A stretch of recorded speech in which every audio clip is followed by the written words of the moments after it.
جو مرشد سے تعلق جڑ جاتا ہے اس سے فیض شروع ہو جاتا ہے، وہ فنا فی الشیخ کا مرتبہ وہاں سے شروع ہو جاتا ہے۔ جس فنا فی الشیخ کی ہم بات کرتے ہیں محفلوں میں، وہ فنا فی الشیخ درجہ کمال کا ہے، اور جب درجہ کمال پر پہنچتا ہے تو مرشد جو ہے اپنے سینے کی کوئی مخلوق نکال کے اس کے سینے میں 3 سال کے لیے ڈالتا ہے۔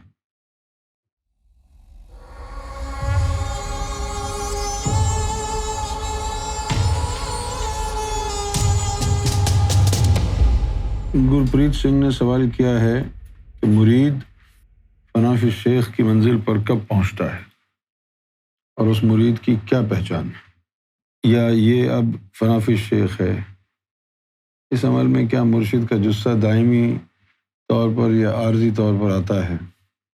کہ سرکار اس کا کردار بھی مرشد کی طرح ہو جاتا ہے؟ رہنمائی فرمائیں۔ فنا فی الشیخ جو ہے وہاں سے جب فیض کسی مرشد سے شروع ہوتا ہے تو وہ فنا فی الشیخ کا مرتبہ شروع ہو جاتا ہے۔ جو مرشد سے تعلق جڑ جاتا ہے اس سے فیض شروع ہو جاتا ہے، وہ فنا فی الشیخ کا مرتبہ وہاں سے شروع ہو جاتا ہے۔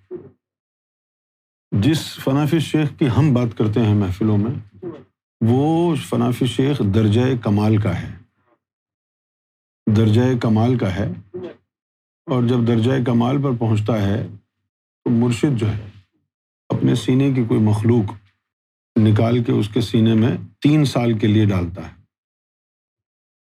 تو 3 سال مرشد کی وہ سینے کی مخلوق اس کے سینے میں رہتی ہے، اس کے سینے کے سارے لطائف مرشد کی باطنی صحبت میں رہتے ہیں، جس کی وجہ سے 3 سال میں ان سارے لطائف پر مرشد کا رنگ چڑھ جاتا ہے۔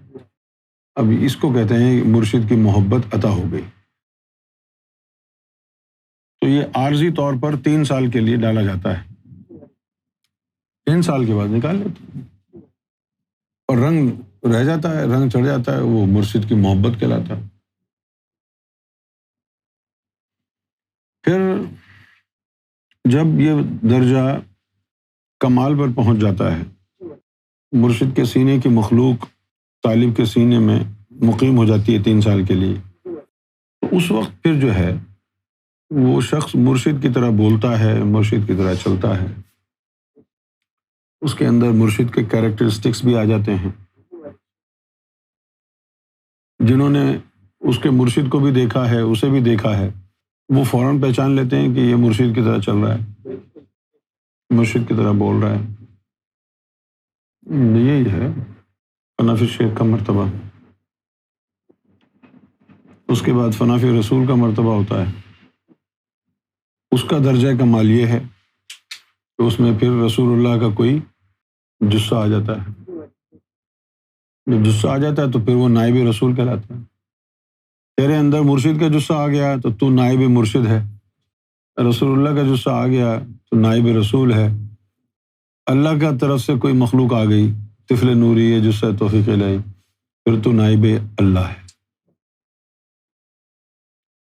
جب اللہ تعالیٰ نے قرآن شریف میں یہ کہا ہم ایک خلیفہ مقرر کر رہے ہیں آدم صفی اللہ کی صورت میں، تو خلیفہ سے مراد یہ تھا کہ اس کے اندر اللہ کا کوئی جثہ ہوگا۔